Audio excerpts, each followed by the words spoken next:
Há momentos na vida em que o destino nos lança uma curva inesperada, daquelas que mudam completamente nossa trajetória. Comigo, esse momento chegou aos 68 anos, quando eu menos esperava. Sabe aquela sensação de que algo muito importante está prestes a acontecer? Eu não tive esse pressentimento. Era apenas uma quinta-feira comum de outubro. Céu azul em São Paulo. Temperatura amena. Típica primavera paulistana. Meu nome é Cecília Ribeiro. Fui professora de literatura por 4 décadas no colégio mais tradicional do Jardim Oceânico. Enviuvei há 5 anos, quando Joaquim, meu marido, partiu repentinamente de um infarto. Temos uma filha, Marina, que sempre foi o centro do meu universo. Desde pequena, dei a ela tudo o que estava ao meu alcance. O melhor colégio, aulas de piano, intercâmbios, faculdade particular. Joaquim construiu um patrimônio considerável com sua empresa de importação. E após sua partida, eu administrava tudo com a mesma prudência que ele me ensinou. Naquela quinta-feira, eu havia organizado minhas malas para visitar minha irmã Teresa em Fortaleza. Fazíamos isso 2 vezes por ano. Ela vinha me ver no inverno, fugindo do calor cearense, e eu ia até lá na primavera, escapando da agitação de São Paulo. Teresa é 3 anos mais velha que eu, e desde a infância em Recife, sempre fomos confidentes. Apoio uma da outra nos momentos difíceis. A casa estava impecavelmente arrumada, como sempre deixo quando viajo. As plantas regadas, a geladeira organizada com alguns alimentos para Marina, caso ela viesse verificar se tudo estava em ordem durante minha ausência. O táxi, na verdade, um carro de aplicativo, já esperava na porta. Paulo, o motorista, um senhor simpático de seus 52 anos, ajudou-me a colocar as malas no porta-malas. Para Congonhas, dona Cecília? Vou para Fortaleza, certo? Perguntou ele, já familiarizado com minhas viagens semestrais. Isso mesmo, Paulo. O voo sai às 14h30, mas gosto de chegar com bastante antecedência. Estávamos quase na metade do caminho quando senti aquele aperto no peito, aquela sensação incômoda de esquecimento. Comecei a revisar mentalmente, desligar o fogão, trancar as janelas, levar os remédios de pressão. Foi quando percebi. Minha carteira de identidade não estava na bolsa. Lembrei-me nitidamente de tê-la deixado sobre o criado mudo depois de conferir se estava tudo certo para a viagem. Paulo, perdão, mas precisamos voltar. Esqueci minha identidade em casa. Ele sorriu compreensivamente pelo retrovisor. Sem problemas, dona Cecília. Acontece com todo mundo. Ainda temos tempo. Durante o retorno, fiquei pensando em como a memória nos prega peças conforme envelhecemos. Não que eu tivesse problemas cognitivos, longe disso. Ainda lia um livro por semana, fazia palavras cruzadas diariamente e acompanhava um curso de História da Arte na universidade para a terceira idade. Mas pequenos lapsos aconteciam com mais frequência, e isso me incomodava, especialmente porque Marina sempre enfatizava esses momentos. "Mãe, você está ficando esquecida", ela dizia, num tom que misturava preocupação e algo mais que eu não conseguia identificar. "Precisamos começar a pensar em alternativas para você não ficar sozinha nessa casa enorme." Voltamos ao Jardim Oceânico em cerca de 20 minutos.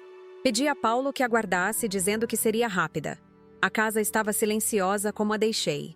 Entrei pelo portão da frente, mas ao invés de usar a porta principal, decidi entrar pelos fundos, perto da cozinha. Era um hábito antigo, desde os tempos em que as crianças dormiam, e eu não queria fazer barulho ao voltar de algum compromisso noturno. Foi então que ouvi as vozes. Marina e Rodrigo estavam na sala de estar, aparentemente sem perceber meu retorno. Não era incomum que viessem à minha casa quando eu saía. Afinal, Marina tinha a chave e sempre dizia que gostava de verificar se tudo estava em ordem. Sempre interpretei como cuidado filial, uma preocupação genuína com o meu bem-estar. Parei instantaneamente ao ouvir meu nome. Algo no tom de voz deles me fez congelar no lugar, escondida pelo corredor que levava à cozinha. Já falei com o Dr. Ferreira. Ele disse que pode emitir um laudo atestando que mamãe não tem mais capacidade de gerenciar os próprios bens, dizia Marina, num tom frio que jamais havia ouvido dela. Ótimo. Com a procuração que ela vai assinar semana que vem, podemos começar a transferir os investimentos. Depois é só convencê-la que aquela casa de repouso em Pinheiros é o melhor para ela. Não precisamos dela. Vamos nos livrar do problema e finalmente respirar. A voz de Rodrigo era calculista, quase empresarial. Senti como se o chão desaparecesse sob meus pés. Um zumbido estranho preencheu meus ouvidos e precisei me apoiar na parede para não cair. Minha própria filha, aquela menininha que embalei em meus braços durante noites insones, que ajudei com cada lição de casa, que apoiei em cada sonho, estava planejando me descartar? E se ela desconfiar? Você sabe como minha mãe pode ser perspicaz às vezes? Questionou Marina. Rodrigo riu, um som que me causou arrepios. Perspicaz? Marina, sua mãe confia cegamente em você. Ela assina qualquer coisa que você coloque na frente dela. Lembra daquelas transferências pequenas que fizemos mês passado para testar? Ela nem notou. Transferências? Que transferências? Minha mente girava tentando processar a informação. Eu verificava meus extratos bancários mensalmente. Mas nos últimos 2 meses, Marina havia se oferecido para organizar minha papelada financeira, dizendo que queria me poupar do estresse. Ainda assim, precisamos ser cuidadosos. E os documentos da casa? O testamento do papai é bem específico. O testamento não será problema quando tivermos a procuração geral. Você terá plenos poderes. E aquele advogado amigo do seu pai já está do nosso lado. É questão de tempo. Senti gosto de bile na boca, as pernas bambas, o coração disparado de uma forma que me preocuparia em outras circunstâncias. Mas naquele momento, o choque superava qualquer preocupação com minha saúde. E os móveis antigos? Aqueles que ela tanto valoriza? Perguntou Marina. Leilão de antiguidades. Já tenho um contato. Aquela estante de jacarandá do seu avô vale uma pequena fortuna hoje. E os quadros também. Tudo vira dinheiro, Marina. Dinheiro que precisamos urgentemente depois daquele seu deslize na empresa.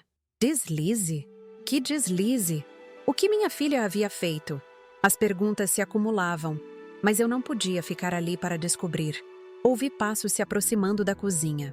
Com o coração na garganta, recuei silenciosamente para o jardim dos fundos e contornei a casa, tentando controlar a respiração ofegante e as pernas trêmulas. Ao chegar novamente ao portão da frente, fingindo que acabara de entrar, respirei fundo várias vezes. Não podia deixar que percebessem meu estado. Não ainda. Precisava pensar, planejar, me proteger. Voltei ao carro, onde Paulo esperava pacientemente. Dona Cecília, a senhora está bem? Está pálida. Tentei sorrir, mas meus lábios tremiam.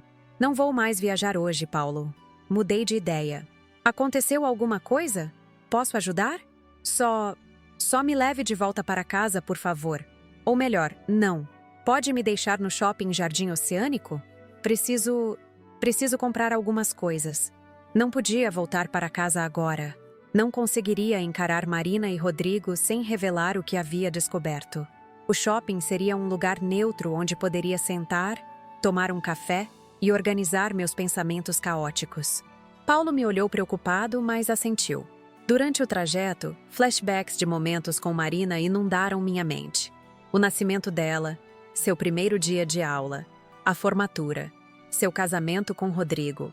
Em que momento minha menina se transformou nesta pessoa capaz de conspirar contra a própria mãe? Será que Joaquim, sempre tão ocupado com os negócios, percebeu algo que eu, cegada pelo amor maternal, não consegui ver? No shopping, sentei-me em uma cafeteria discreta, pedindo um chá de camomila que eu sabia que não conseguiria beber. As palavras deles ecoavam em minha mente. Não precisamos dela. Vamos nos livrar. Como se eu fosse um objeto obsoleto, um fardo a ser descartado. Peguei meu celular com mãos trêmulas. Precisava de ajuda, de um conselho, de alguém em quem pudesse confiar. Pensei em ligar para Teresa, mas não queria preocupá-la à distância. Foi então que me lembrei de Antônia Soares, minha amiga de décadas, ex-juíza aposentada que sempre teve uma mente afiada e um senso aguçado de justiça. Antônia, sou eu, Cecília. Podemos nos encontrar? Aconteceu algo terrível. Enquanto aguardava sua resposta, uma determinação começou a crescer dentro de mim, substituindo gradualmente o choque inicial. Eles achavam que eu era apenas uma velha indefesa, fácil de manipular e descartar. Subestimaram a mulher que enfrentou a vida ao lado de Joaquim, que ajudou a construir um patrimônio, que educou sozinha uma filha enquanto o marido viajava a trabalho. Subestimaram a professora que, por 40 anos, avaliou redações de adolescentes, detectando cada tentativa de plágio, cada história mal contada, cada mentira mal elaborada. Se Marina e Rodrigo queriam guerra, não sabiam com quem estavam se metendo. Aquela não seria a história de uma idosa vítima de golpe familiar. Seria a história da vingança de uma matriarca que não permitiria ser descartada como algo sem valor. Enquanto aguardava Antônia no café do shopping, minha mente trabalhava incansavelmente. As mãos ainda tremiam quando tentei tomar um gole do chá de camomila. Cada palavra que ouvi na conversa de Marina e Rodrigo ecoava em minha memória como uma sentença de traição. Não precisamos dela. Vamos nos livrar. O tom frio, calculista na voz da minha própria filha me causava uma dor física, como se algo estivesse sendo arrancado do meu peito. Foi quando avistei Antônia atravessando o corredor do shopping com sua postura elegante de sempre. Aos 70 anos, minha amiga mantinha a mesma determinação nos olhos que exibia quando ocupava seu cargo de juíza. Ela me viu e seu semblante imediatamente mudou para preocupação. Cecília, pelo amor de Deus, o que aconteceu? Você está branca como papel. Antônia sentou-se à minha frente e segurou minhas mãos entre as suas. Sempre foi assim entre nós. Uma amizade construída em gestos simples de apoio, desde os tempos em que nossos filhos estudavam juntos. Eu descobri algo, Antônia. Algo que nunca imaginei ser possível. Respirei fundo e relatei tudo o que havia escutado. A cada palavra, o rosto de Antônia endurecia, a expressão de juíza que conheci por tantos anos voltando à tona. Você tem certeza absoluta do que ouviu? Não pode haver nenhum mal-entendido? Tenho. Ouvi claramente. Eles falaram sobre transferências que já fizeram sem meu conhecimento, sobre me internar numa casa de repouso, sobre vender minha casa, sobre um médico que daria um laudo falso. Minha voz falhou.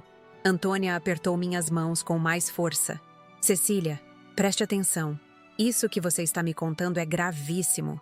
São vários crimes. Tentativa de estelionato, falsidade ideológica, apropriação indébita.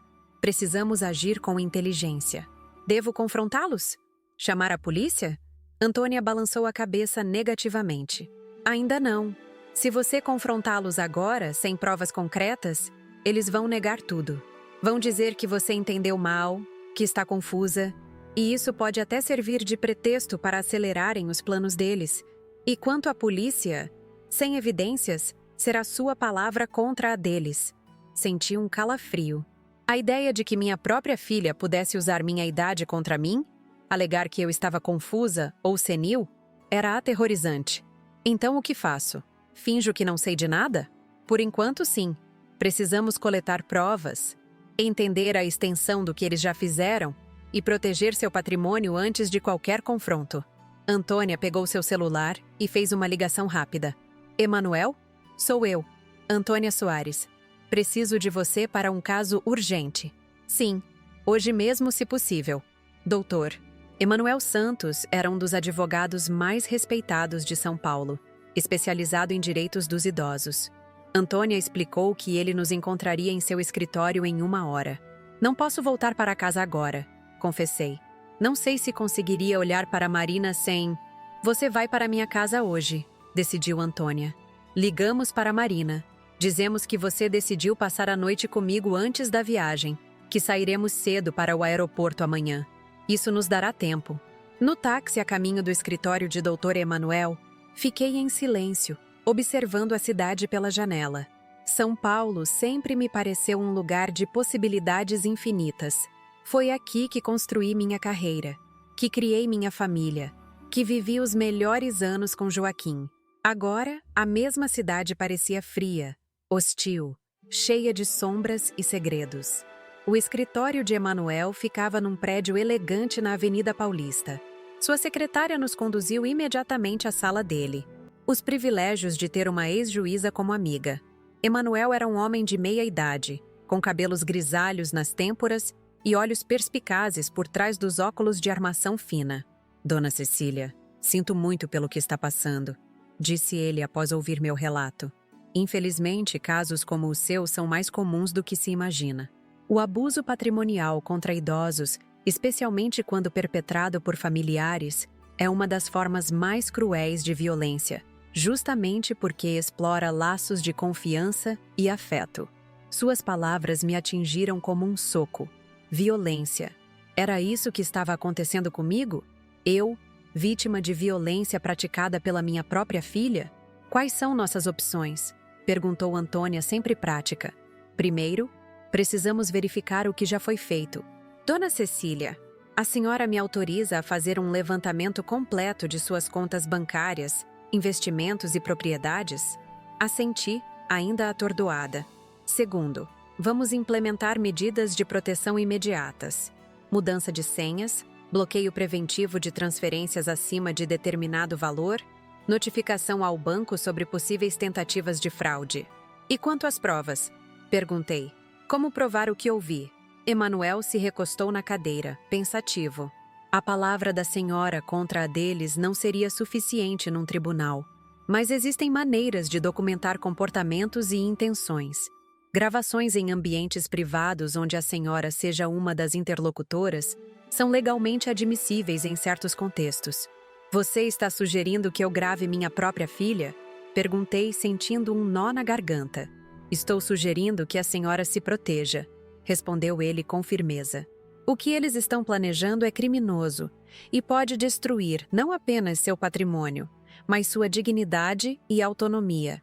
Saímos do escritório com um plano inicial. Emanuel cuidaria da parte legal e financeira, enquanto eu teria a tarefa mais difícil: voltar para casa e agir normalmente, como se nada tivesse acontecido. Lembre-se, disse Antônia ao me deixar em casa no final daquele dia, após passarmos no banco para as primeiras medidas de proteção. Você é mais forte e mais inteligente do que eles pensam. Use isso a seu favor. Entrei em casa já noite alta. Havia combinado com Antônia que diria a Marina que decidimos jantar juntas e depois acabei desistindo da viagem porque não estava me sentindo bem. Uma meia-verdade. Marina atendeu minha ligação com aparente preocupação na voz. Mãe, onde você está? Viemos verificar se estava tudo bem e você não estava em casa. Estou com Antônia. Decidimos jantar juntas antes da minha viagem. Mas estou com uma indisposição e vou adiar a visita a Teresa. Quer que eu vá buscá-la? Você não parece bem. Não precisa, querida. Já estou voltando de táxi. Ao desligar, respirei fundo. O primeiro teste da minha capacidade de dissimulação estava por vir. Quando entrei, Marina veio me abraçar. Foi preciso todo o meu autocontrole para retribuir aquele abraço, para não me afastar com repulsa ao pensar nas palavras que ela havia dito horas antes. Mãe, você está realmente pálida. O que aconteceu? Só uma indisposição. Acho que foi algo que comi no almoço. Rodrigo apareceu da cozinha com um copo d'água. Dona Cecília, a senhora deveria se sentar. Parece cansada. Olhei para meu genro. Aquele mesmo homem que falava em se livrar do problema. Agora fingindo preocupação. Quanta falsidade cabia naquele sorriso.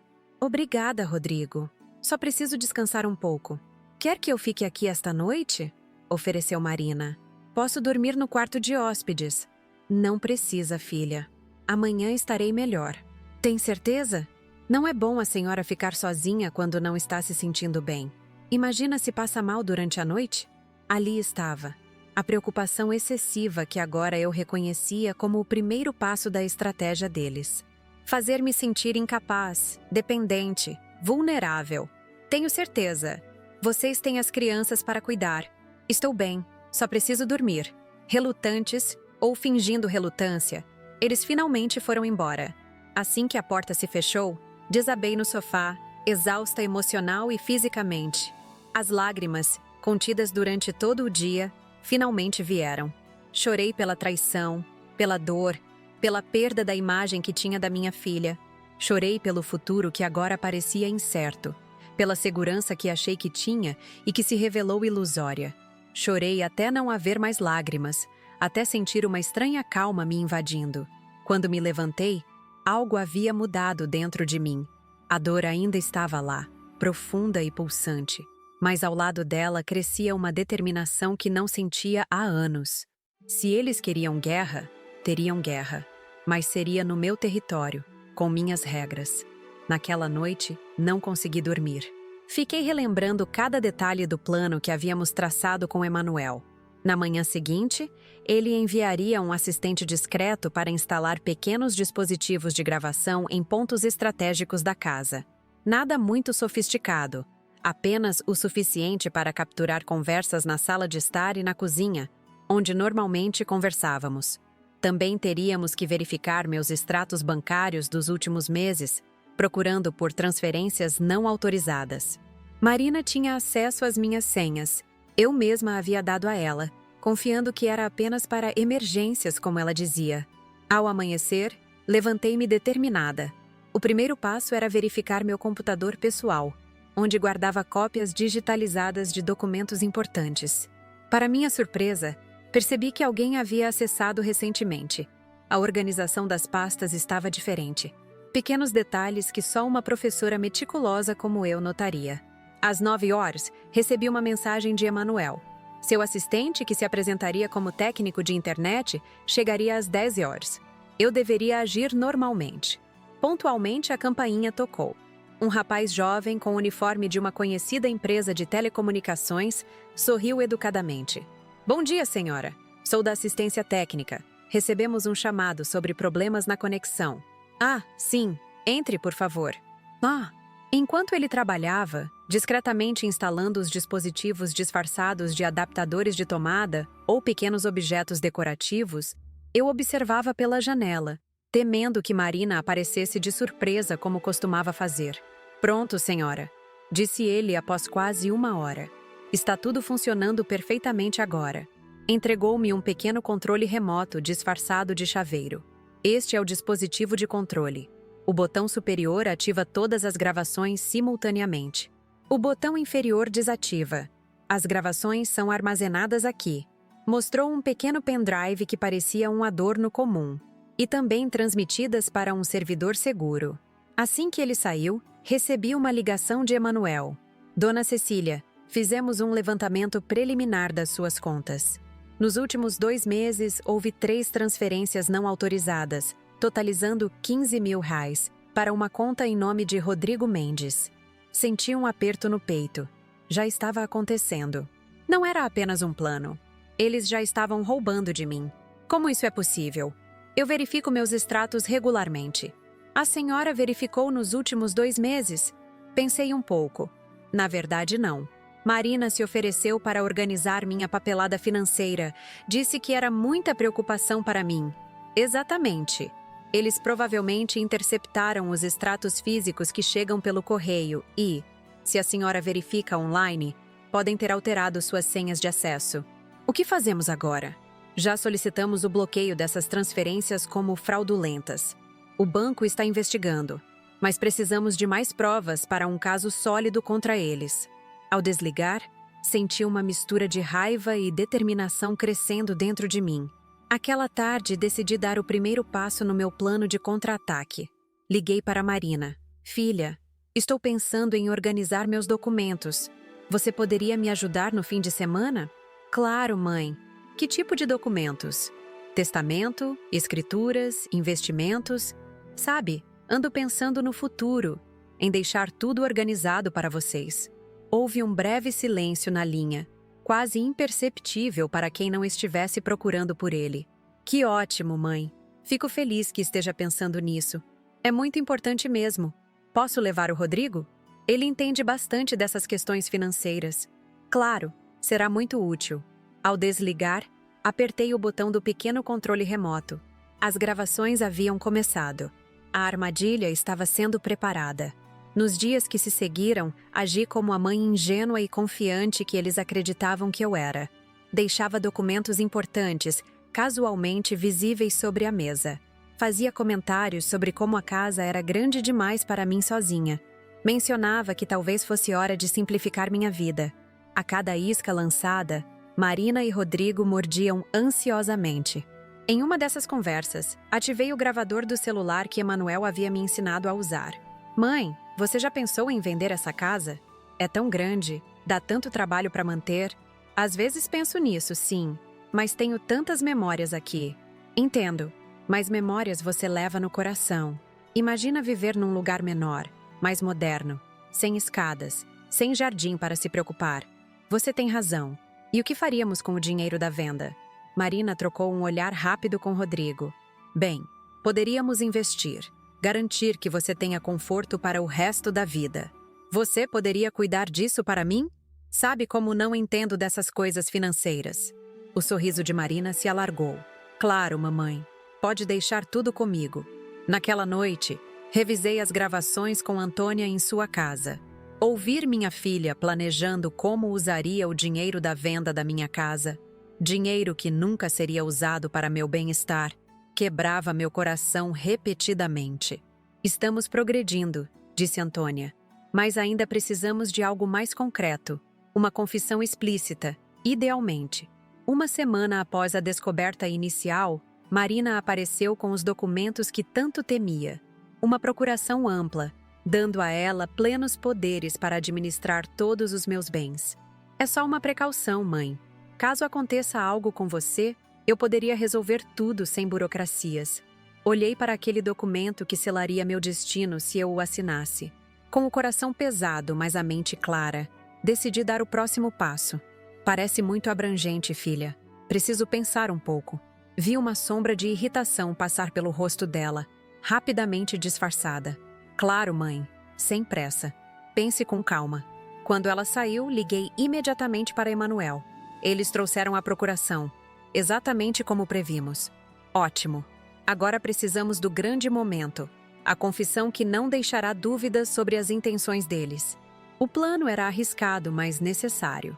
Eu marcaria um jantar em casa, mencionaria que estava considerando fazer uma grande doação para a caridade com parte do dinheiro da venda da casa. Isso certamente provocaria uma reação. E assim foi feito. No sábado seguinte, preparei um jantar especial. Convidei Marina, Rodrigo e meus netos queridos, Luísa e Pedro. Durante a refeição, entre um assunto e outro, deixei cair a bomba. Estive pensando, se vendermos a casa, gostaria de doar uma parte significativa para a Fundação de Apoio a Crianças com Câncer. Sempre quis fazer algo assim. O garfo de Rodrigo parou no ar. Marina engasgou com o vinho. Doar? Mas mãe, esse dinheiro é sua segurança para o futuro. Tenho pensado muito sobre legados, filha. O que deixamos para trás? Dinheiro é importante, mas fazer a diferença na vida de quem precisa, isso não tem preço. Charco. Após o jantar, quando as crianças foram assistir televisão na sala de jogos, a verdadeira conversa começou. Mãe, precisamos conversar seriamente, disse Marina, fechando a porta da cozinha. Essa história de doação é loucura. Ativei discretamente o gravador. Por quê? É meu dinheiro, afinal.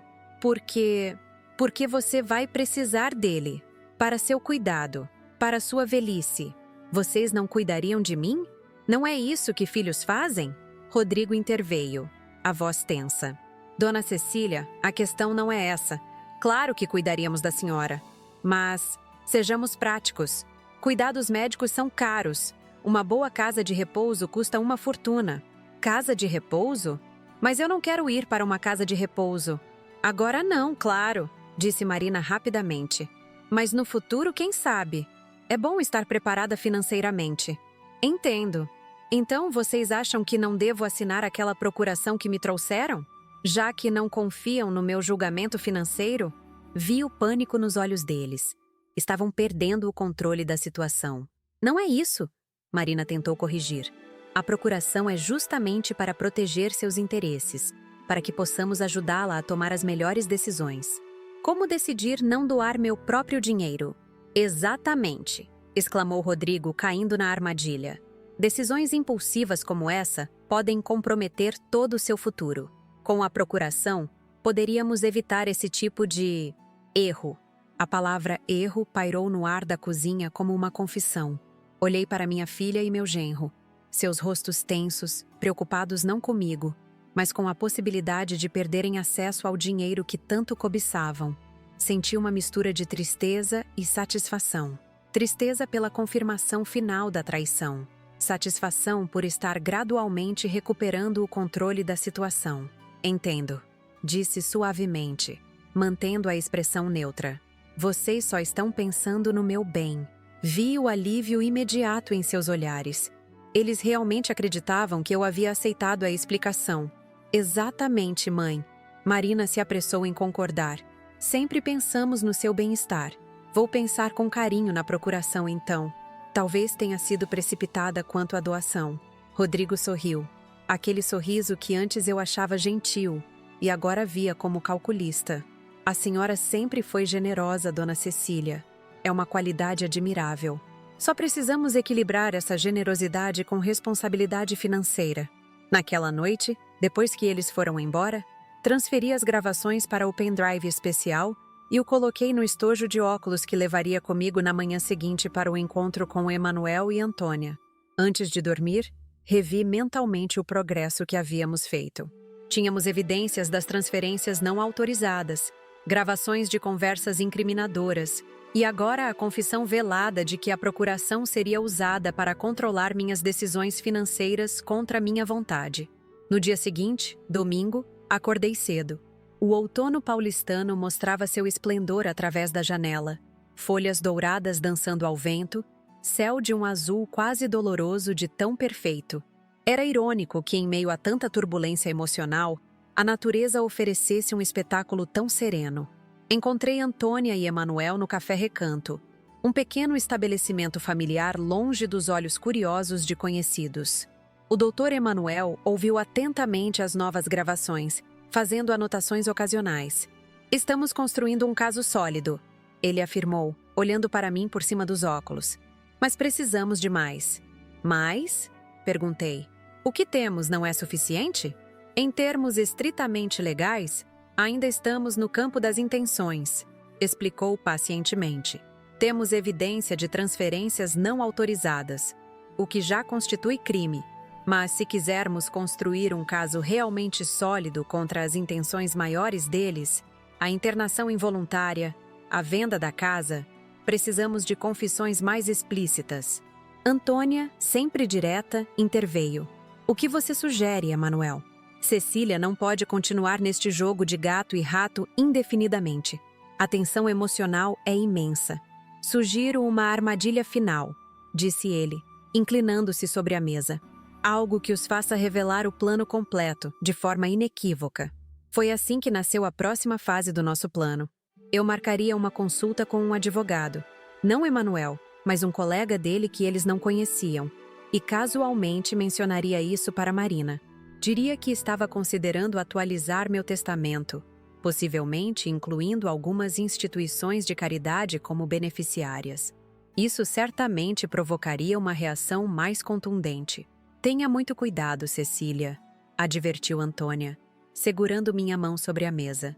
Marina e Rodrigo podem se tornar mais agressivos se sentirem que estão perdendo o controle da situação.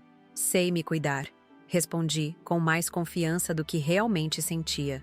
Afinal, ensinei literatura para adolescentes por 40 anos. Se isso não me preparou para lidar com comportamentos imprevisíveis, nada mais o faria. Rimos, um momento leve em meio à tensão dos últimos dias. Mas a advertência de Antônia ecoava em minha mente. Eu estava brincando com fogo e sabia disso. Na segunda-feira, como planejado, telefonei para Marina do consultório médico onde fazia meu acompanhamento de rotina. Filha, acabei de sair da consulta com o Dr. Paulo. Estou bem, mas ele sugeriu que eu coloque meus documentos em ordem. Você sabe, precauções da idade. Que ótimo, mãe! Quer que eu te ajude com isso? Podemos olhar aquela procuração? Na verdade, interrompi, já marquei com um advogado. Dr. Henrique Castro, um especialista em direito sucessório. Vou rever meu testamento, talvez fazer algumas mudanças. O silêncio do outro lado da linha foi revelador. Mudanças? Que tipo de mudanças? Nada drástico. Apenas quero garantir que parte do que construí ajude causas importantes para mim. Aquele centro de tratamento de câncer infantil que visitamos ano passado, lembra? Fiquei muito tocada com o trabalho deles. Mãe, Acho que devíamos conversar antes de você tomar qualquer decisão precipitada. Por que não cancela essa consulta e conversamos em casa? Posso passar aí hoje à noite. A urgência em sua voz confirmou que o plano estava funcionando. Não é precipitado, filha. Venho pensando nisso há meses. Mas claro, adoraria conversar com você. Venha jantar. 7 horas está bom? Desligamos e imediatamente ativei o gravador. Meu instinto dizia que esta noite seria decisiva. Às 6h30, comecei a preparar um dos pratos favoritos de Marina, lasanha à bolonhesa, como fazia quando ela era criança. Um último gesto materno antes do confronto que se anunciava. Coloquei a mesa com cuidado, usando a louça especial que raramente tirávamos do armário. Se seria uma noite de revelações, que fosse com dignidade. Marina chegou pontualmente às 7, sem Rodrigo. Isso me surpreendeu. Ele ficou com as crianças, explicou ela ao notar meu olhar questionador. Achei que seria melhor conversarmos só nós duas.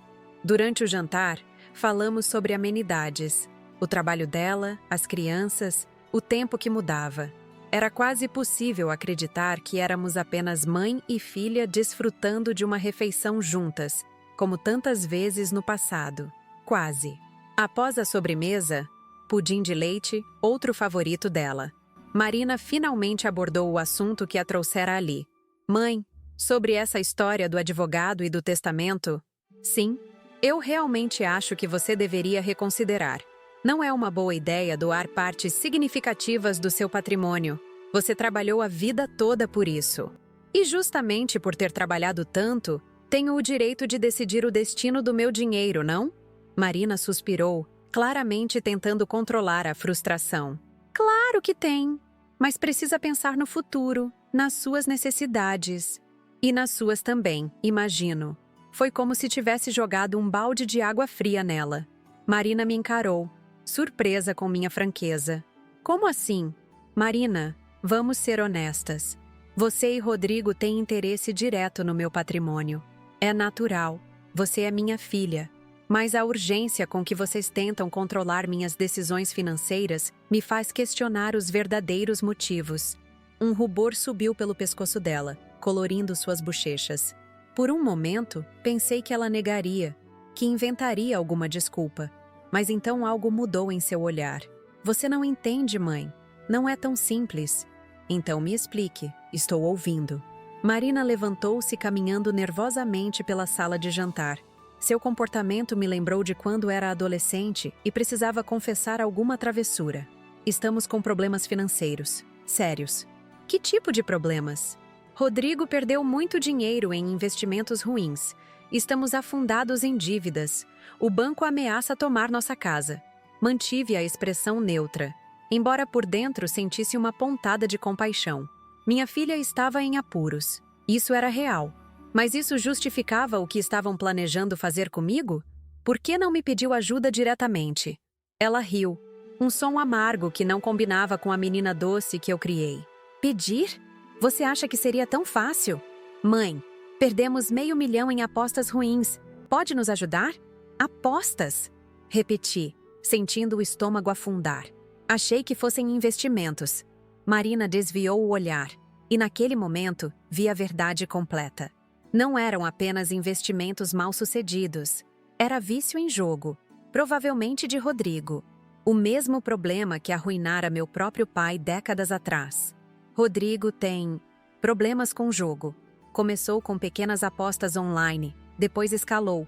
Antes que percebêssemos, estávamos vendendo o segundo carro, fazendo empréstimos. E vocês viram em mim a solução para esses problemas.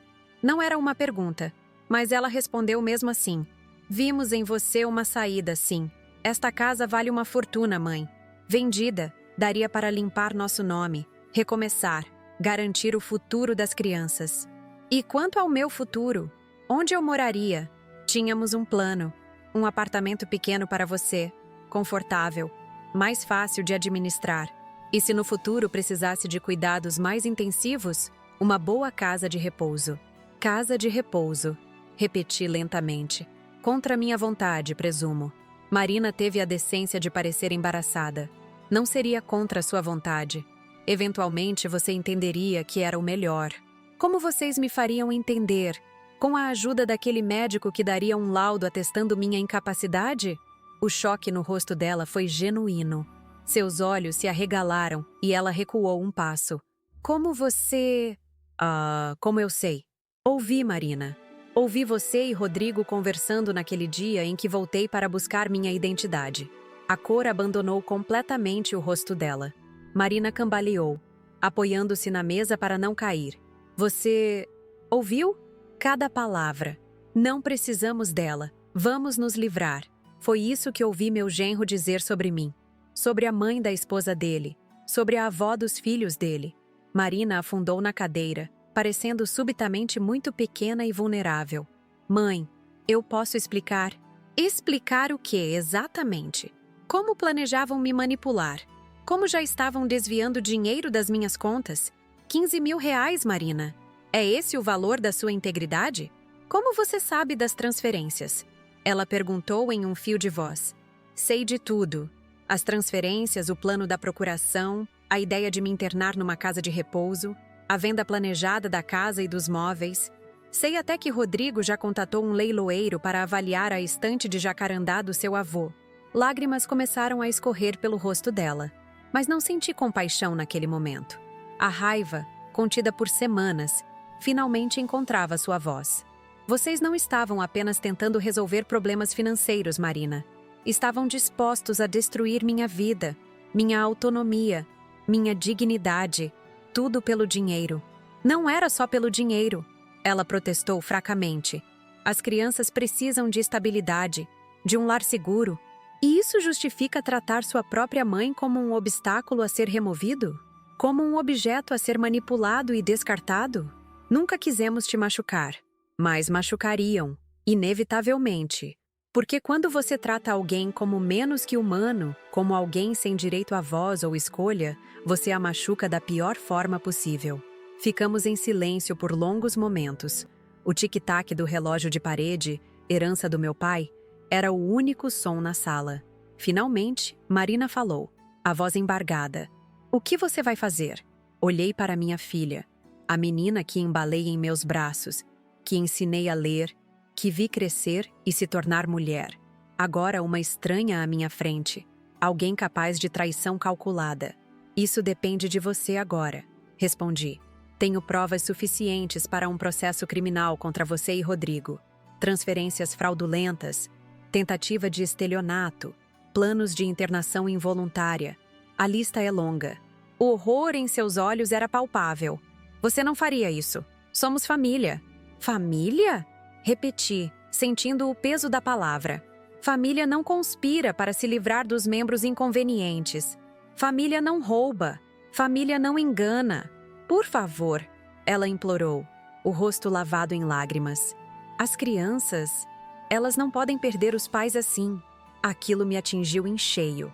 Meus netos, crianças inocentes nesse jogo de traições e mentiras. Eles não mereciam sofrer pelas escolhas dos pais. Tenho uma proposta, disse finalmente. Uma última chance. Marina ergueu os olhos, uma esperança desesperada em seu olhar. Qualquer coisa. Rodrigo vai procurar tratamento para o vício em jogo. Profissional, sério, com acompanhamento que eu possa verificar. Vocês vão devolver cada centavo que desviaram das minhas contas. E, principalmente, vocês dois vão se afastar completamente da administração dos meus bens. Nada de procurações, nada de ajuda com documentos ou finanças. E se fizermos tudo isso? Se cumprirem fielmente essas condições, não prestarei queixa na polícia. E quanto à nossa situação financeira? Posso ajudar. Nos meus termos, podemos negociar um empréstimo formal, com contrato, juros razoáveis e prazo de pagamento. Como adultos responsáveis, não como conspiradores. Marina abaixou a cabeça, derrotada e aliviada ao mesmo tempo. Você tem razão, mãe. Sobretudo, perdemos o rumo, nos desesperamos. O que fizemos, o que planejávamos fazer, é imperdoável. Não estou oferecendo perdão ainda, Marina. Estou oferecendo uma chance de reconstrução. O perdão, se vier, será lento, construído com tempo e ações. Não com palavras. Naquela noite, depois que Marina saiu, abalada, mas determinada a conversar com Rodrigo sobre nossas condições, sentei-me na varanda com uma taça de vinho, contemplando o jardim que Joaquim e eu plantamos juntos décadas atrás.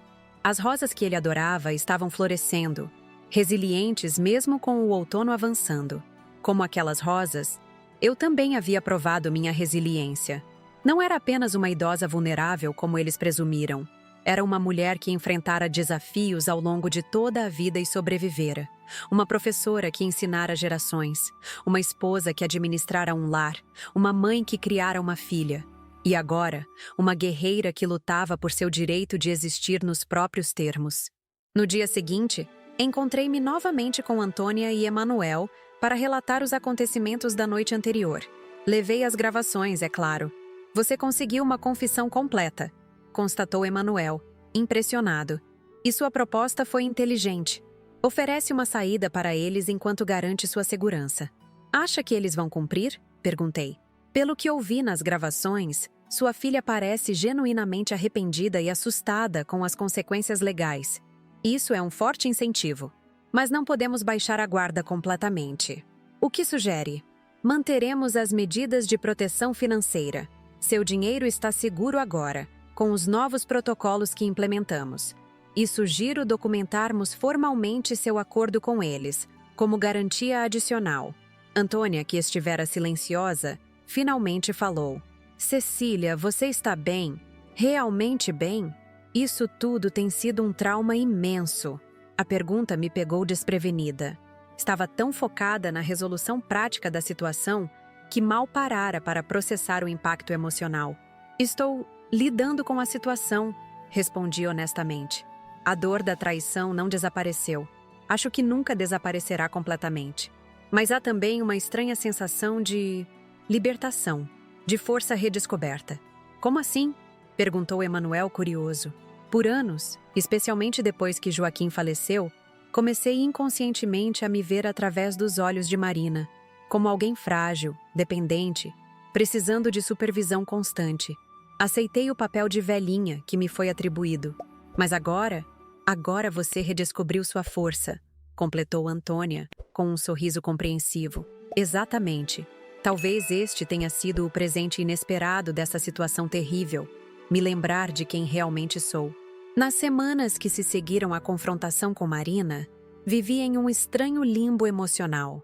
Por um lado, havia a dor pulsante da traição, uma ferida que sangrava a cada vez que relembrava as palavras cruéis que ouvi naquela tarde fatídica. Por outro, experimentava uma sensação crescente de empoderamento, como se cada medida que tomava para proteger minha autonomia me devolvesse um pedaço de mim mesma que havia sido silenciosamente cedido ao longo dos anos. Rodrigo foi o primeiro a me procurar, 3 dias após minha conversa com Marina. Pediu para conversar a sós, sem a presença da esposa. Concordei, não sem antes ativar todos os dispositivos de gravação e avisar Antônia sobre o encontro. Precauções que agora faziam parte da minha rotina. Ele chegou pontualmente às 10 da manhã. Estava abatido, com olheiras profundas e a barba por fazer. Uma aparência bem diferente do genro sempre impecável que eu conhecia. Dona Cecília, começou ele, sentando-se desconfortavelmente na ponta do sofá da sala. Eu vim pedir perdão. Mantive-me em silêncio, observando-o atentamente. Anos ensinando adolescentes me ensinaram que o silêncio frequentemente extrai mais verdades que perguntas diretas. O que fizemos, o que eu fiz, é imperdoável, continuou ele, olhando para as próprias mãos. Traí sua confiança, manipulei situações, planejei coisas horríveis. Por que, Rodrigo? Perguntei finalmente. Eu sempre tratei você como filho. Ele ergueu os olhos e vi algo que não esperava. Lágrimas genuínas. Começou pequeno, confessou. Apostas ocasionais, nada sério. Uma forma de escapar da pressão do trabalho, dos problemas cotidianos. Mas então perdi uma quantia grande. Tentei recuperar, perdi mais. É como uma espiral descendente. Cada aposta era para recuperar a anterior. E antes que percebesse, estava afundado em dívidas. E sua solução foi roubar de mim? Planejar me internar contra minha vontade? Ele estremeceu com a dureza das minhas palavras. Não tenho desculpas, dona Cecília. Estava desesperado, assustado, e comecei a ver você não como pessoa, mas como solução para meus problemas. É horrível dizer isso em voz alta, mas é a verdade. Aquela confissão direta me pegou de surpresa. Esperava negações, minimizações, mais manipulação, mas ali estava Rodrigo, expondo sua fragilidade e seus erros sem subterfúgios. Marina me contou sobre suas condições, prosseguiu ele. Já iniciei contato com um programa de tratamento para viciados em jogo. Começo na segunda-feira. E quanto ao dinheiro que pegamos das suas contas, tenho um plano de pagamento, com juros. Trouxe o primeiro cheque hoje. Ele estendeu um envelope. Dentro, um cheque de 5.000 reais, um terço do valor desviado. Vendi meu relógio de coleção e algumas ações que ainda tinha. O restante virá em 2 parcelas nos próximos meses. Olhei para aquele homem quebrado à minha frente e senti uma mistura confusa de emoções. Raiva ainda presente, certo alívio por ver sinais de arrependimento genuíno e uma tristeza profunda pelo que tudo isso representava. A fratura na família que eu tanto valorizava. Aceito seu pagamento, Rodrigo, e reconheço sua iniciativa quanto ao tratamento. Mas confiar em você novamente, isso é algo que não posso prometer. Eu entendo, ele respondeu, enxugando discretamente uma lágrima. Só quero que saiba que vou trabalhar para merecer essa confiança de volta, mesmo que leve anos, mesmo que nunca aconteça completamente. Após sua saída, fiquei longos minutos olhando para o cheque em minhas mãos. Era apenas papel, mas representava o primeiro passo concreto de reparação. Não apagava o que havia sido feito, mas sinalizava a possibilidade, ainda tênue, de reconstrução. No dia seguinte, liguei para Teresa em Fortaleza. Era hora de compartilhar com minha irmã tudo o que havia acontecido. A conversa foi longa e dolorosa. Teresa alternava entre indignação furiosa. Vou pegar o próximo avião e ter uma conversa com essa menina. E preocupação sincera com o meu bem-estar emocional. Cecília, você não pode continuar nessa casa sozinha depois de tudo isso. Ela insistiu. Venha para Fortaleza. Ficaremos juntas. Não vou fugir, Teresa. Esta é minha casa, minha vida. Se eu sair agora, estarei fazendo exatamente o que eles queriam. Abandonar meu espaço. Mas e sua segurança emocional? Estar constantemente revivendo essa traição, vendo eles regularmente. É precisamente por isso que preciso ficar. Preciso enfrentar isso de frente, reconstruir os relacionamentos que forem possíveis nos meus termos, não nos deles. Teresa suspirou, reconhecendo a determinação em minha voz. A mesma que nosso pai sempre dizia que eu herdara dele. Pelo menos me prometa que virá me visitar assim que as coisas se acalmarem. Precisamos desse tempo juntas. Prometi, sentindo saudades antecipadas da presença reconfortante da minha irmã.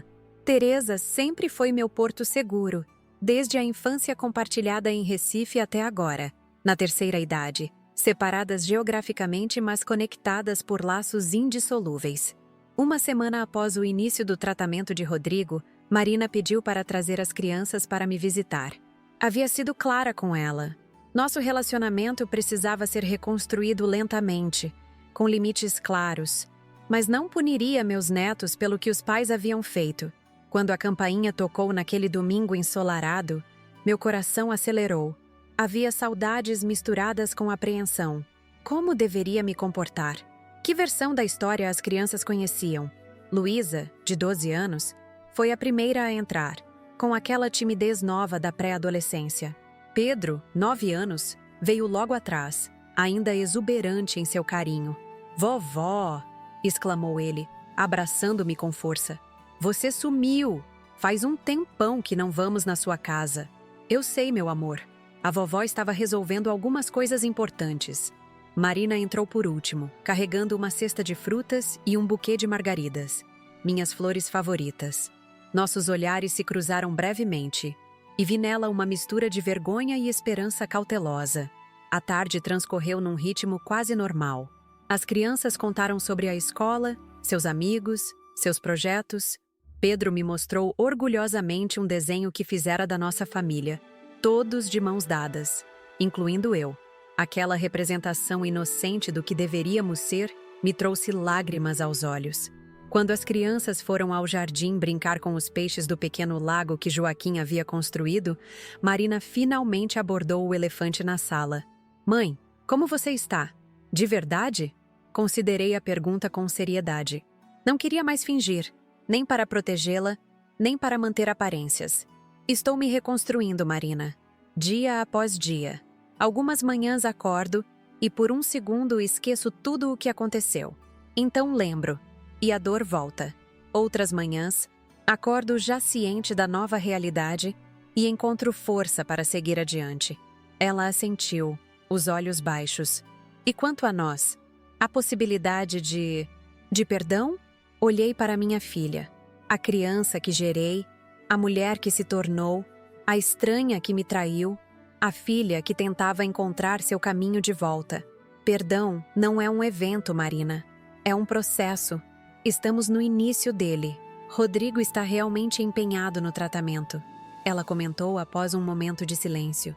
E começamos terapia de casal também. Há muito a reconstruir entre nós. O vício dele é grave. Observei. Não será uma batalha fácil. Eu sei. E por muito tempo, fui cúmplice, negando a gravidade, acobertando as consequências. Parte da responsabilidade é minha. Aquela admissão me surpreendeu. Era o primeiro sinal real de maturidade que via em Marina em muito tempo. A capacidade de assumir sua parcela de culpa em vez de apenas culpar as circunstâncias ou outras pessoas. Nos meses que se seguiram, estabelecemos uma nova rotina. Marina e as crianças vinham me visitar quinzenalmente, sempre aos domingos. Rodrigo, respeitando o meu pedido implícito de distância, mantinha-se afastado, embora enviasse regularmente relatórios de seu progresso no tratamento e os pagamentos prometidos. Em paralelo à reconstrução familiar, comecei a redesenhar minha própria vida. A primeira mudança significativa veio através de Débora Lima, a vizinha atenciosa que sempre demonstrou interesse genuíno pelo meu bem-estar. Aos 64 anos, Débora era professora aposentada de artes plásticas e coordenava um projeto voluntário de arte-terapia para idosos em um centro comunitário próximo. Você deveria vir conhecer nosso projeto, sugeriu ela durante uma de nossas conversas de jardim. Sua experiência como professora seria valiosíssima. Inicialmente hesitei. Passar décadas ensinando literatura para adolescentes me parecia bem diferente de trabalhar com arte e idosos. Mas algo na ideia me atraiu. Talvez a oportunidade de me reconectar com o ato de ensinar, de me sentir útil novamente. Minha primeira visita ao Centro Comunitário Primavera foi reveladora. O espaço era simples, mas acolhedor, com grandes janelas que deixavam entrar abundante luz natural. Cerca de 15 idosos, com idades variando entre 65 e 92 anos, estavam engajados em diferentes atividades artísticas: pintura, colagem, modelagem em argila. Esta é Dona Cecília, que mencionei para vocês, apresentou-me Débora. Ela foi professora de literatura por 40 anos e está aqui para conhecer nosso trabalho. Fui recebida com sorrisos calorosos e perguntas curiosas. Aquele ambiente de aceitação e criatividade exerceu sobre mim um efeito quase imediato. Pela primeira vez em meses, não estava pensando na traição, nos documentos legais, nas medidas de proteção. Estava simplesmente presente, conectada com pessoas que, como eu, carregavam histórias complexas de vida. Você poderia nos ajudar com um projeto de narrativas pessoais que queremos iniciar, sugeriu Débora enquanto me mostrava os trabalhos dos participantes. Muitos aqui têm histórias incríveis para contar, mas precisam de orientação para estruturá-las. Narrativas pessoais? Repeti intrigada. Sim, a ideia é combinar artes visuais com escrita autobiográfica. Criar uma espécie de memorial afetivo, entende? Algo que possa ser passado para as próximas gerações. Naquele momento, algo se iluminou dentro de mim. Talvez fosse isso que eu precisava. Não apenas reconstruir minha própria narrativa, mas ajudar outros a construírem as suas. Transformar experiências, mesmo as dolorosas, em histórias com sentido e propósito. Quando começamos? Perguntei, sentindo um entusiasmo que não experimentava há muito tempo. Nas semanas seguintes, dividi meu tempo entre as responsabilidades domésticas, os encontros com a família, as reuniões com Emanuel para acompanhar as questões legais e o novo projeto no centro comunitário. Este último rapidamente se transformou no ponto alto das minhas semanas. Trabalhávamos com os idosos em pequenos grupos, incentivando-os a selecionar momentos significativos de suas vidas e expressá-los primeiro visualmente, através de pinturas, colagens, fotografias e depois em palavras. O resultado era uma fusão única de imagem e texto, criando narrativas potentes e tocantes. Dona Alzira, uma viúva de 89 anos, produziu uma série de aquarelas representando a casa de infância no interior de Minas Gerais, acompanhadas de textos poéticos sobre as tradições familiares. Seu João, 75 anos, ex-estivador, criou um impressionante painel de colagens com elementos do Porto, narrando suas 4 décadas de trabalho árduo para sustentar os 7 filhos. E eu, inspirada por eles, comecei meu próprio projeto, uma série de pinturas da minha casa ao longo das estações, acompanhadas de reflexões sobre pertencimento, autonomia e resiliência. Era, de certa forma, minha declaração silenciosa de que este espaço, físico e emocional, me pertencia, que ninguém poderia tirá-lo de mim contra minha vontade. Em uma tarde particularmente produtiva no centro, recebi uma ligação inesperada de Emanuel. Dona Cecília, tenho novidades importantes sobre seu caso. Podemos nos encontrar ainda hoje? 2 horas depois, eu estava em seu escritório, ansiosa. Emanuel tinha aquela expressão que advogados assumem quando têm informações significativas para compartilhar. Recebemos uma notificação do Banco Central. Ele começou, ajustando os óculos. Aparentemente, as transferências que seu genro fez de suas contas foram apenas a ponta do iceberg. Como assim? A investigação interna que solicitamos ao banco acabou revelando um esquema muito maior. Rodrigo estava envolvido em um grupo que praticava fraudes semelhantes contra outros idosos. Seu caso inadvertidamente expôs toda uma rede. A revelação me atingiu como um golpe físico. Não era apenas um caso isolado de desespero financeiro. Era parte de algo maior, mais sistemático. Estão dizendo que Rodrigo fazia isso profissionalmente? Não exatamente. Parece que ele foi recrutado por este grupo quando suas dívidas de jogo se tornaram impagáveis. Uma espécie de resolva seus problemas nos ajudando com os nossos. A polícia está investigando e seu depoimento pode ser crucial. Fechei os olhos, tentando processar essa nova camada de complexidade. Uma coisa era lidar com a traição pessoal. Outra, completamente diferente, era confrontar a possibilidade de meu genro estar envolvido em crimes organizados. Quanto a Marina sabe disso? Perguntei finalmente. Não sabemos ao certo. Pela natureza das evidências até agora, ela parece ter conhecimento limitado, possivelmente acreditando que era apenas um arranjo específico para a situação de vocês. Mas a investigação ainda está em andamento. Saí do escritório de Emanuel com a mente em turbilhão. O táxi percorria as ruas movimentadas de São Paulo, mas eu mal registrava o cenário urbano à minha volta. Esta nova revelação mudava tudo. O acordo que havia feito com Marina e Rodrigo, tratamento para o vício, devolução do dinheiro, sem processo criminal, parecia agora insuficiente diante da gravidade da situação. Ao chegar em casa, encontrei um buquê de lírios na porta. Minhas segundas flores favoritas, depois das margaridas. O cartão dizia simplesmente: desculpe por tudo. Estou tentando ser melhor. Marina. Aquele gesto, em qualquer outro momento, teria me tocado. Agora parecia trágico em sua inadequação diante do abismo que se abria à nossa frente. Naquela noite, não consegui dormir. Fiquei na varanda até tarde, observando a lua crescente iluminar o jardim com sua luz prateada. A mesma lua que havia testemunhado tantos momentos da minha vida, os bons e os terríveis. Pensei em Teresa, em como ela sempre me aconselhou a seguir minha bússola moral, mesmo quando o caminho era difícil. De manhã, tomei minha decisão. Liguei para Emanuel antes mesmo do café. Vou cooperar integralmente com a investigação, anunciei. Se Rodrigo está envolvido em um esquema maior que vitimiza outros idosos, meu silêncio seria cumplicidade. Tem certeza, dona Cecília? Isso provavelmente significará um processo criminal, exposição pública, tensão familiar. Tenho certeza. Se aprendi algo com tudo isso, é que nossa idade não diminui nossa responsabilidade moral. Pelo contrário, talvez a amplie. O passo seguinte foi o mais difícil: ligar para Marina e contar sobre minha decisão. Optei por uma conversa presencial no Café Recanto, um terreno neutro para ambas. Ela chegou pontualmente, parecendo mais saudável que nas semanas anteriores. Havia um brilho renovado em seus olhos, como se o processo de terapia e reconstrução estivesse tendo efeito positivo. Senti uma pontada de dor ao pensar em como minha revelação afetaria esse progresso. "Mãe, você parece preocupada", observou ela após os cumprimentos iniciais. "Aconteceu alguma coisa?" "Marina, descobrimos algo sobre Rodrigo que muda nossa situação."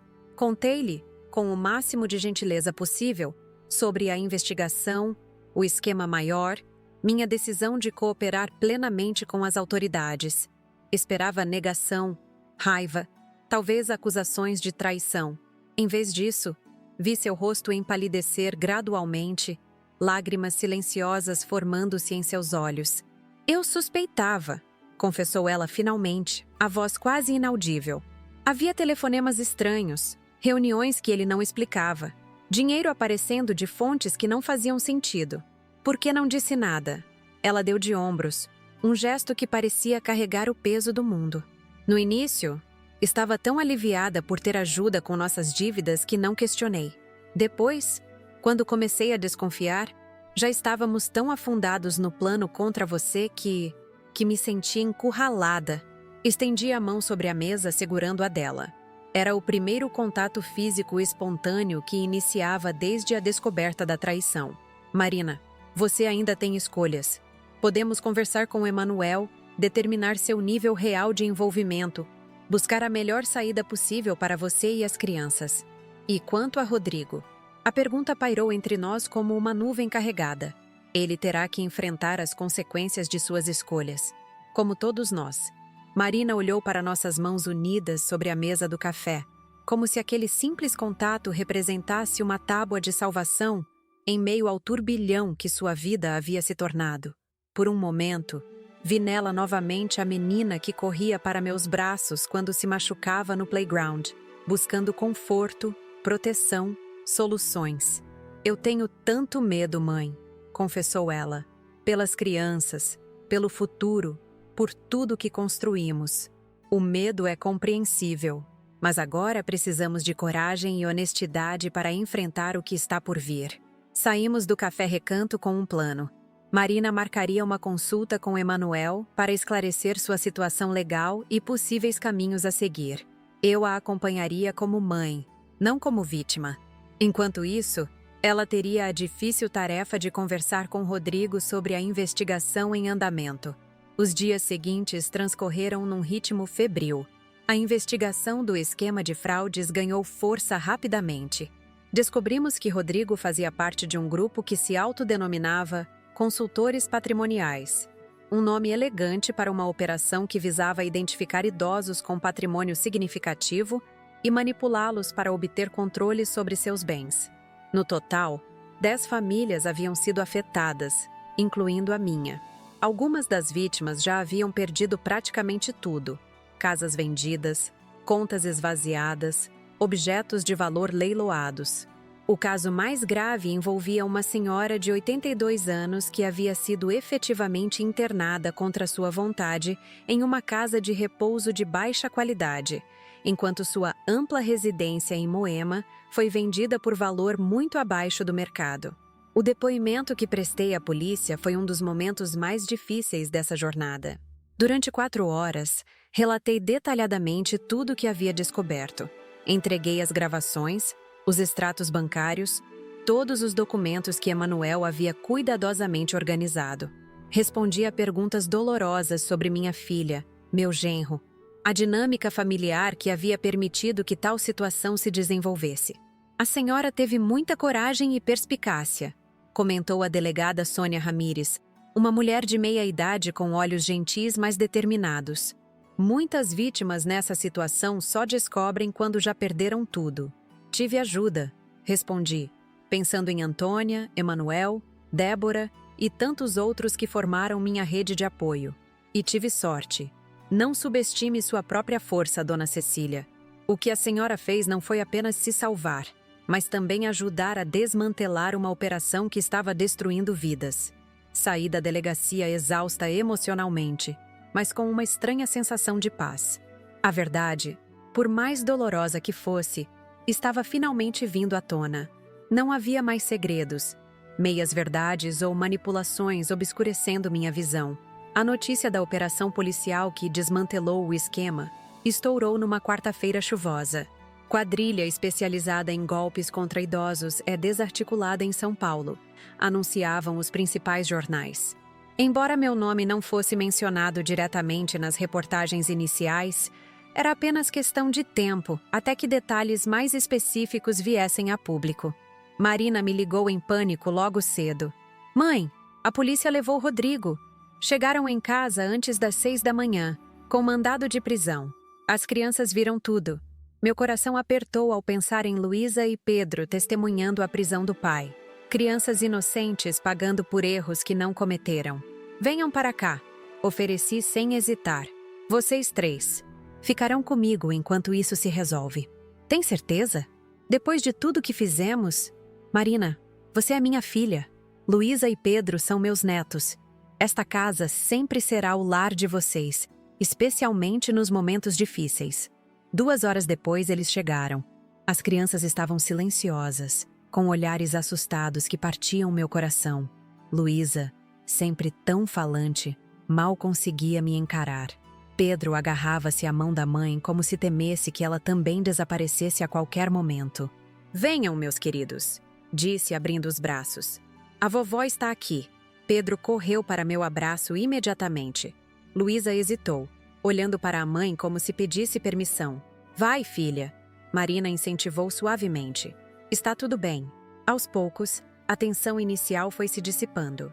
Preparei chocolate quente, o mesmo que fazia quando Marina era pequena e tinha dias ruins na escola. Sentamos todos na varanda, ouvindo a chuva cair sobre o telhado, criando aquela melodia que sempre traz um estranho conforto. Papai fez algo errado? Perguntou Pedro finalmente, quebrando o silêncio. É por isso que os policiais o levaram? Marina e eu trocamos olhares. Como explicar algo tão complexo para uma criança de 9 anos? Seu pai cometeu alguns erros, sim, respondi cuidadosamente. Erros graves que têm consequências. Mas isso não significa que ele não ame vocês ou que seja uma pessoa completamente má. Ele vai para a prisão? Questionou Luísa, com uma compreensão mais madura da situação. Provavelmente sim, querida. Marina respondeu, a voz embargada. Por algum tempo. E nós? O que vai acontecer conosco? A preocupação na voz da menina era palpável. Vocês ficarão comigo, afirmei com convicção. Todos vocês, pelo tempo que for necessário. Somos família, e famílias permanecem unidas nos momentos difíceis. Naquela noite, enquanto as crianças dormiam no quarto que mantinha preparado para elas, Marina e eu conversamos francamente na cozinha. Ela havia consultado Emanuel e entendido sua situação legal. Como não participara ativamente do esquema maior e havia cooperado com as investigações desde o início, provavelmente enfrentaria apenas acusações menores, possivelmente resultando em serviço comunitário e ressarcimento. Não mereço essa segunda chance, ela disse, olhando para a xícara de chá entre suas mãos. Depois do que planejamos fazer com você, Marina, todos merecemos a oportunidade de corrigir nossos erros, de reconstruir o que destruímos. A questão é, o que você fará com essa chance? Quero ser melhor, uma pessoa melhor, uma filha melhor, uma mãe melhor. Quero que Luísa e Pedro tenham orgulho de mim, não vergonha. Então comece agora. Cada decisão, cada ação, cada palavra daqui para frente pode refletir essa nova direção. As semanas seguintes foram um turbilhão de acontecimentos. A prisão preventiva de Rodrigo foi mantida após a audiência de custódia. O líder do esquema, um ex-advogado chamado Carlos Mendonça, também foi preso, junto com outros 6 comparsas. As vítimas começaram a se manifestar publicamente, contando histórias aterradoramente semelhantes à minha. Foi nesse contexto que recebi um telefonema inesperado da TV Globo. A produção do Fantástico estava preparando uma matéria especial sobre crimes contra idosos e queria me entrevistar como uma das poucas vítimas que conseguira reverter a situação antes que fosse tarde demais. Meu primeiro impulso foi recusar. A ideia de expor nossa história familiar, nossa dor e vergonha, para milhões de telespectadores me parecia excessiva. Mas então pensei em todas as outras pessoas que poderiam estar naquele momento sendo manipuladas por familiares ou conhecidos, sem saber como se defender. Vou pensar a respeito, respondi à produtora. Posso dar uma resposta amanhã? Naquela noite, reuni Marina e as crianças para uma conversa franca. Expliquei sobre o convite, as implicações de aceitá-lo, o impacto que poderia ter em nossas vidas. Seria expor nossa história para todo o Brasil. Expliquei. O bom e o ruim. A traição e a reconciliação. Tudo. Para minha surpresa, foi Luísa quem se manifestou primeiro. Acho que você deveria fazer, vovó, disse ela com uma maturidade surpreendente para seus 12 anos. Se isso ajudar outras pessoas idosas a não passarem pelo que você passou. Marina assentiu lentamente. Concordo com Luísa. Seria difícil, doloroso até, mas talvez seja uma forma de transformar toda essa situação terrível em algo positivo. 2 dias depois, a equipe do Fantástico chegou à minha casa. Transformaram a sala de estar em um pequeno estúdio, com luzes, câmeras e microfones posicionados estrategicamente. A repórter, Débora Bergamasco, me recebeu com gentileza e respeito. Dona Cecília, vamos conduzir esta entrevista no seu ritmo, com total respeito à sua história. Se em algum momento quiser pausar ou encerrar, é só sinalizar. A entrevista durou quase 2 horas. Contei tudo. O momento da descoberta, o choque inicial, as medidas que tomei para me proteger, a revelação do esquema maior, a situação atual. Falei sobre traição, perdão, reconstrução e, principalmente, sobre a importância dos idosos manterem sua autonomia e estarem atentos a sinais de manipulação, mesmo quando vem de pessoas amadas. O que a senhora diria para outros idosos que podem estar enfrentando situações semelhantes? Perguntou Débora no encerramento. Diria que idade não diminui nosso valor ou nossos direitos. Que confiar é belo, mas verificar é prudente. E, principalmente, que nunca é tarde para se defender, para estabelecer limites, para exigir respeito. A matéria foi ao ar num domingo à noite, com o título A Vingança da Matriarca. Como uma professora aposentada desmascarou o esquema familiar de fraude. A repercussão foi imediata e avassaladora. Meu telefone não parou de tocar. Vizinhos, antigos colegas de trabalho, ex-alunos, todos querendo expressar apoio e admiração. Mais significativamente, dezenas de outros idosos e suas famílias começaram a se manifestar, relatando situações similares ou buscando orientação. Emanuel, percebendo a dimensão do fenômeno, propôs a criação de um grupo de apoio e orientação legal para vítimas de abuso patrimonial. A senhora se tornaria a porta-voz, sugeriu ele, entusiasmado. Sua história já está inspirando tantas pessoas a romperem o silêncio. Assim nasceu a Associação Voz da Experiência. Inicialmente um pequeno grupo que se reunia semanalmente na sala de estar da minha casa. Em poucos meses cresceu para uma organização formal, com sede própria, voluntários especializados e uma linha direta de atendimento. Enquanto isso, nossa situação familiar continuava evoluindo. Marina e as crianças permaneceram morando comigo durante os primeiros 6 meses após a prisão de Rodrigo. Foi um período de cura, de redescoberta, de estabelecimento de novos padrões de relacionamento. Marina conseguiu um emprego como assistente administrativa em uma escola próxima. Trabalho modesto comparado à sua antiga posição executiva, mas que lhe permitia estar presente na vida dos filhos e reconstruir sua independência financeira passo a passo. Rodrigo foi condenado a 5 anos de prisão por sua participação no esquema. Visitei-o uma única vez, 3 meses após sua detenção. Foi um encontro difícil, carregado de emoções contraditórias.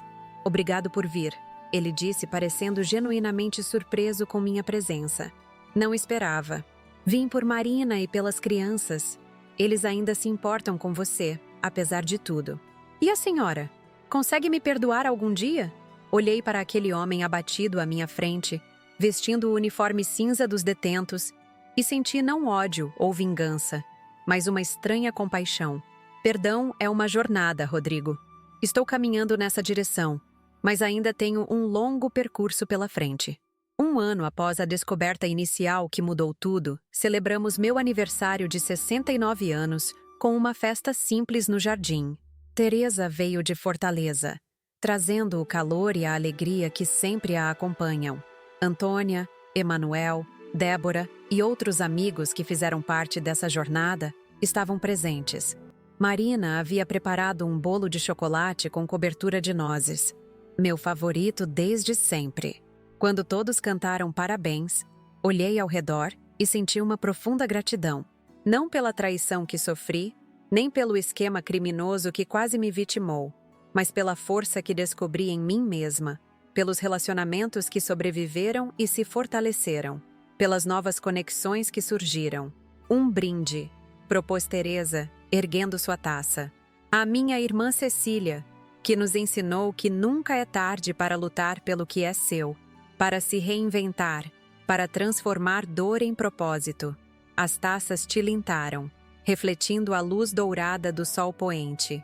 Luísa e Pedro vieram me abraçar, um de cada lado, enquanto Marina observava com lágrimas nos olhos. Não lágrimas de manipulação ou desespero, mas de genuína emoção. 2 anos depois, a Associação Voz da Experiência havia se tornado uma referência nacional na defesa dos direitos dos idosos.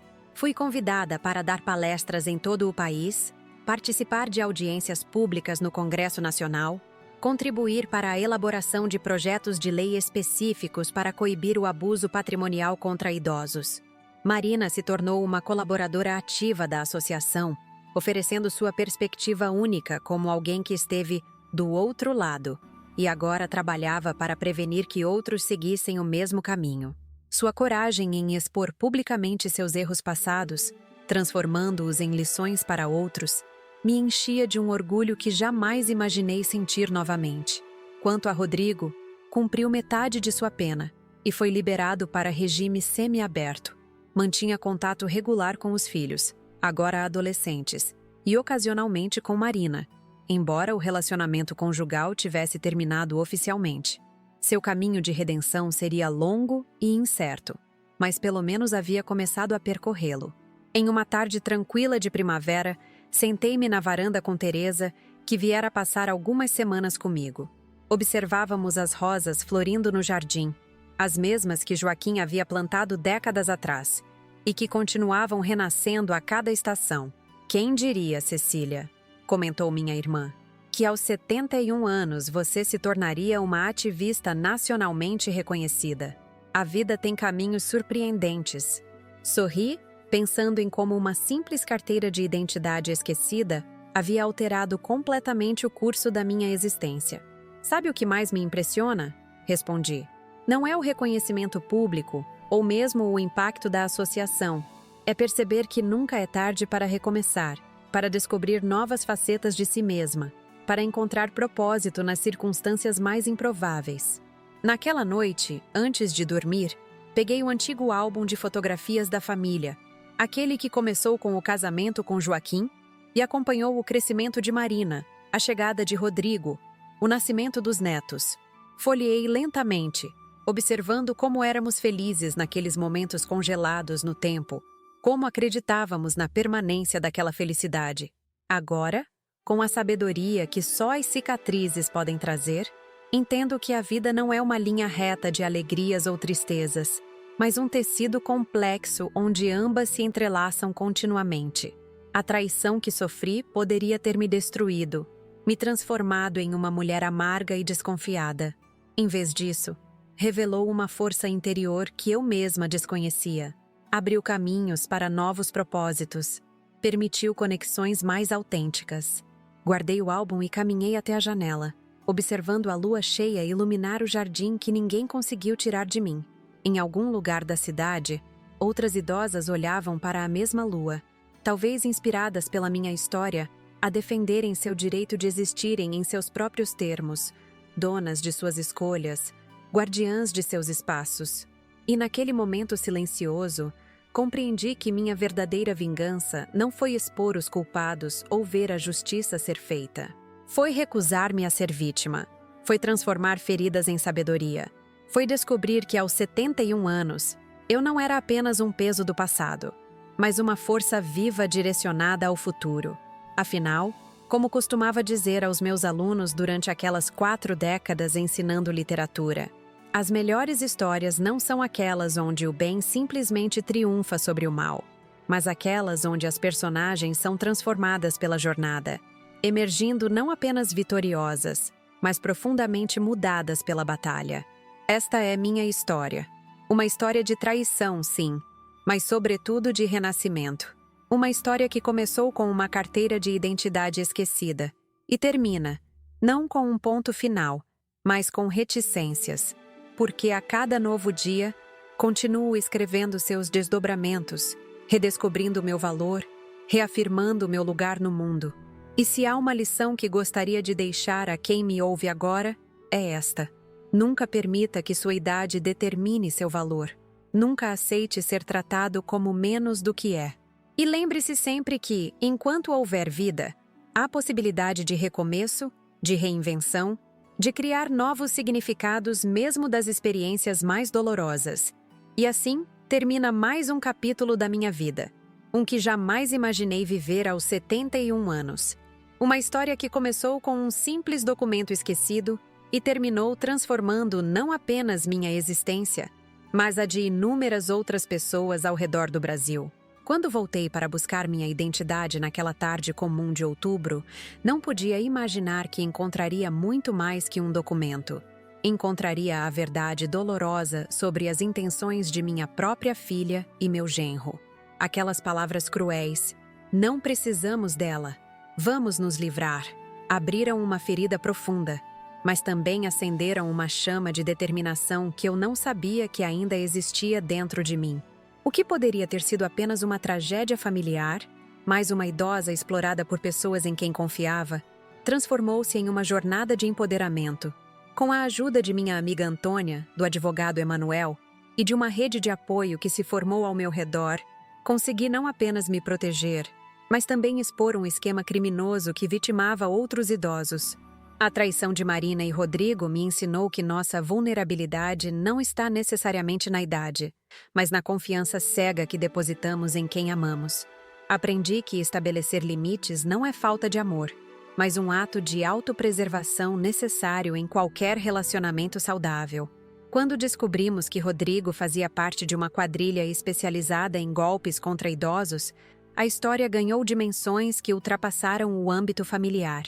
A decisão de levar tudo a público, de expor nossa dor e vergonha no Fantástico, foi uma das mais difíceis que já tomei, mas também foi das mais importantes, pois abriu os olhos de tantas outras pessoas para um problema frequentemente escondido sob o manto do cuidado familiar. O nascimento da Associação Voz da Experiência mostrou que mesmo das situações mais dolorosas podem surgir propósitos maiores. Cada idoso que conseguimos ajudar, cada família que orientamos, cada lei para a qual contribuímos, tudo isso são frutos indiretos daquela tarde em que voltei para casa no momento exato para ouvir a verdade. Marina e eu percorremos um longo caminho de reconciliação. Não foi fácil reconstruir a confiança quebrada, reaprender a conviver, estabelecer novos padrões de relacionamento. Houve dias de raiva, de tristeza profunda, de questionamentos. Mas também houve momentos de compreensão, de perdão incipiente, de reconexão genuína, especialmente através do amor compartilhado por Luísa e Pedro. Quanto a Rodrigo, sua jornada de redenção apenas começou. Os 5 anos de prisão foram apenas o começo do preço a pagar por suas escolhas. O verdadeiro desafio será reconstruir sua identidade, seus valores, sua relação com os filhos que testemunharam sua queda. Se eu pudesse voltar no tempo e evitar todo esse sofrimento, o faria? Honestamente, não sei, porque através dessa dor, redescobri minha força, meu propósito, minha voz. Aos 71 anos, quando muitos esperam que nos conformemos com um papel passivo na sociedade, encontrei um novo começo, uma nova missão. Minha história é um lembrete de que nunca somos velhos demais para defender nossos direitos, para exigir respeito, para recomeçar. É um testemunho de que a verdadeira força não está em evitar quedas, mas em como nos levantamos depois delas. Para todos os idosos que me ouvem, vocês não são fardos, não são obstáculos, não são pessoas cujas vontades podem ser ignoradas em nome de uma suposta proteção. Vocês são seres humanos completos, com direito à autonomia, a escolhas, à dignidade. Nunca permitam que alguém, mesmo quem vocês amam, os convença do contrário. Para os familiares de idosos, cuidar não é controlar. Amar não é decidir pelo outro. Respeito significa aceitar que mesmo quando o corpo envelhece, a mente e o espírito continuam vivos, desejantes, capazes. E para aqueles que, como Marina e Rodrigo, possam estar considerando explorar a vulnerabilidade de um idoso, saibam que há cada vez mais pessoas atentas, mais mecanismos de proteção, mais consciência social sobre esses crimes. O que parece um caminho fácil para resolver problemas financeiros pode se transformar na sua ruína. Quando olho para trás, para toda essa jornada, sinto uma mistura de dor e gratidão. Dor pelo que perdi, a imagem que tinha da minha família, a confiança inocente, a paz de espírito, gratidão pelo que ganhei, autoconhecimento, propósito renovado, conexões mais autênticas, a chance de fazer diferença na vida de outros.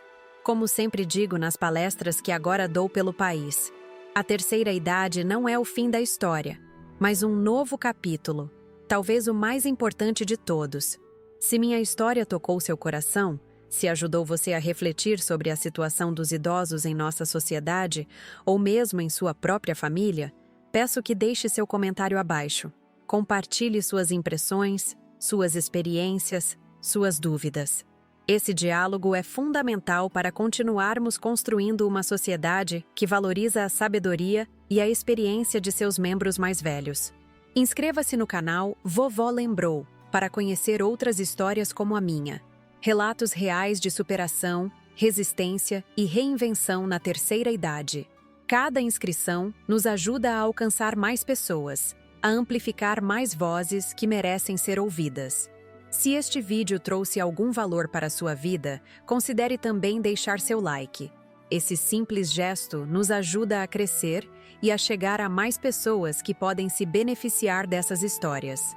E se você puder, ajude-nos através do Valeu Demais, uma forma de contribuição financeira que sustenta este canal. Produzir conteúdos de qualidade como este tem custos significativos: equipamentos, edição, pesquisa, deslocamentos para entrevistas. Sua doação, por menor que seja, é fundamental para mantermos nossa independência e continuarmos trazendo vídeos diários que informam, emocionam e transformam. Este trabalho que fazemos não é apenas um canal de histórias. É um movimento pela dignidade na velhice, pela valorização das experiências de vida, pelo reconhecimento de que idade não diminui valor. Agradeço de coração por você ter dedicado seu tempo a ouvir minha história. Espero que ela tenha tocado você de alguma forma, que tenha plantado uma semente de reflexão, que talvez inspire mudanças, pequenas ou grandes, na forma como você enxerga e trata os idosos em sua vida. Do fundo do meu coração, muito obrigada. E lembre-se, comente o que você faria no meu lugar.